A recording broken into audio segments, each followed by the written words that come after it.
Thankfully not tracking anything in the tropics right now.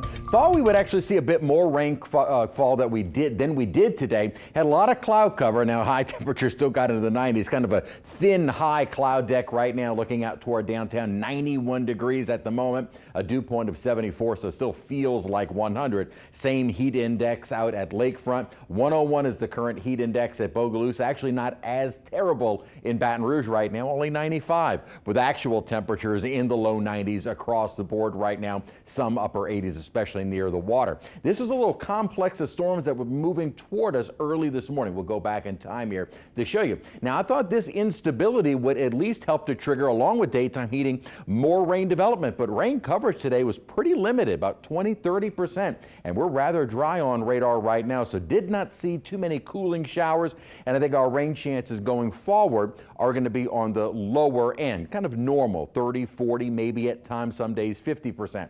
92 was our high today, so about average for this time of year, and certainly not near our record. Can be a lot worse this time of year at 100. Now, while that upper high is weakening, it is still dominating much of the central part of the nation and the East Coast. This is a pattern which is keeping that heat in place. It is starting to break down. It's just taking some time. We're also starting to see more instability and more thunderstorm development as that upper high is on the weakening trend. An upper low that is currently over Florida is going to continue moving northward and really help to weaken the upper high overall. As we've mentioned, thankfully for us, we were never under the real grip of that high. We didn't see several days of record type temperatures, and in fact we have been in a position where we've had these little disturbances kind of rotating around the high and keeping our rain chances on the higher side.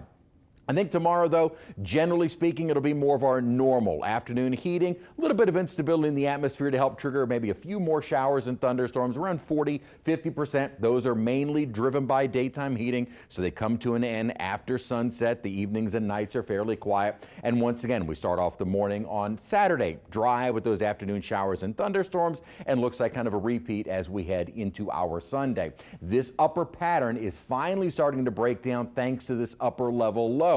This upper feature is actually going to continue moving in our direction and then almost stay parked over parts of the southeast with some instability kind of rotating around it. If we can get into one of these little passing upper disturbances, it may help us out one day compared to another. But overall, I also think we're going to see an upper high start building back over us. Now, not as strong as the upper high that we had dominating so much of the nation, but what this upper high may do as we head into the first several days of July is keep all of that instability, the extra ingredients to help bring us a bit more rainfall away from us, and it does look like we might have a drier stretch going into the first several days of July, which would not be a bad thing because we'll have the Uncle Sam Jam on Thursday, and then of course for the 4th itself it might be a fairly dry day. So I do decrease those rain chances, relatively speaking 40–50% over the next several days. Then I had that down to maybe a 20–30% as we head later into next week.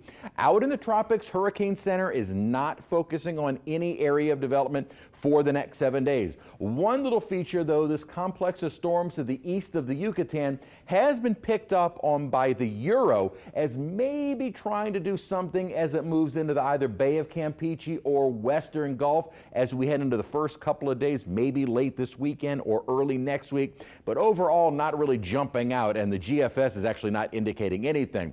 Right now, Hurricane Center not highlighting it. I'll mention it just as something that could try and form, but right now a fairly low percent of that even happening. So overall, a fairly boring, quiet forecast. Hey, as we go into July, boring is good. High temperatures into the lower 90s, maybe more mid 90s as we head deeper into next week.